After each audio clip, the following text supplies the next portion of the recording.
Salut à tous, alors cette semaine j'ai reçu cette question qui est très intéressante et c'est une question qu'on me pose souvent. Alors donc je vais y répondre à travers ma série de vidéos le souci du détail, comme ça tout le monde pourra en profiter. Allez, on y va.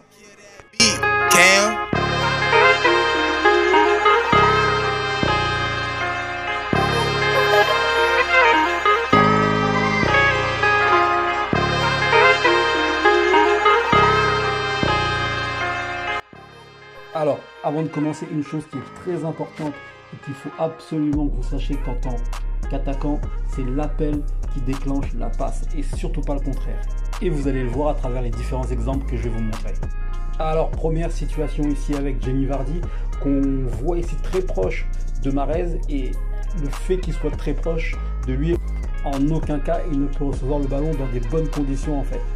Et donc, ce qui va faire la différence, et si il n'avait pas fait l'appel, là, Mahrez, ce qu'il aurait sûrement fait, c'est soit il aurait gardé le ballon, soit pourquoi pas il aurait fait une frappe, ou soit il aurait joué ici sur Albrighton, je crois, qui est à gauche. Et en aucun cas, Mahrez n'aurait pu, Vardy n'aurait pu recevoir le ballon.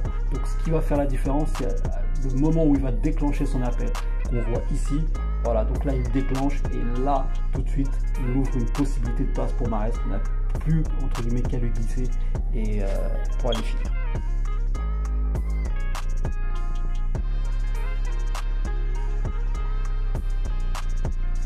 Donc situation numéro 2, cette fois-ci avec Luis Suarez, et donc là, même principe.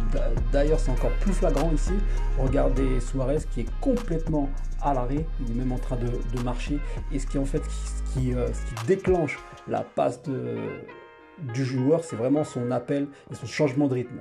Et s'il n'avait pas fait son appel, sûrement le joueur aurait peut-être frappé, et aurait même sûrement décalé sur la gauche où on voit Messi, je crois, qui est positionné. Donc en aucun cas il n'aurait pu recevoir le ballon dans de bonnes conditions, encore une fois.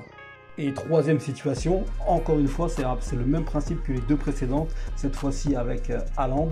Donc là, Haaland, contrairement à Suarez, là il est en mouvement, légèrement en mouvement, et ce qui va en fait de nouveau déclencher la passe là où il le souhaite, c'est son appel et son changement de rythme en fait. À partir du moment où il change de rythme, là il déclenche l'appel, non seulement visuellement avec un geste là où il veut recevoir le ballon, mais également avec une course, comme je vous l'ai dit précédemment, où il change vraiment de rythme, on sent vraiment qu'il veut recevoir le ballon dans une zone bien précise. Donc voilà, c'est tout pour cette vidéo. Ce que je veux que vous reteniez de cette vidéo, c'est que il faut savoir, et je le précise encore une fois, que c'est vous et votre appel de balle qui déclenche la passe. Donc si vous ne recevez pas les ballons dans les meilleures conditions, ça veut dire que c'est vos déplacements et vos appels de balle qui ne sont pas assez tranchants. Et en aucun cas, c'est la faute de vos coéquipiers. Et que vous devez travailler sur le timing de vos appels, la manière dont vous réalisez vos appels pour recevoir de bons ballons. Voilà, c'est tout pour cette vidéo. Comme d'habitude, n'hésitez pas à laisser vos observations, à commenter, liker, etc. Vous connaissez.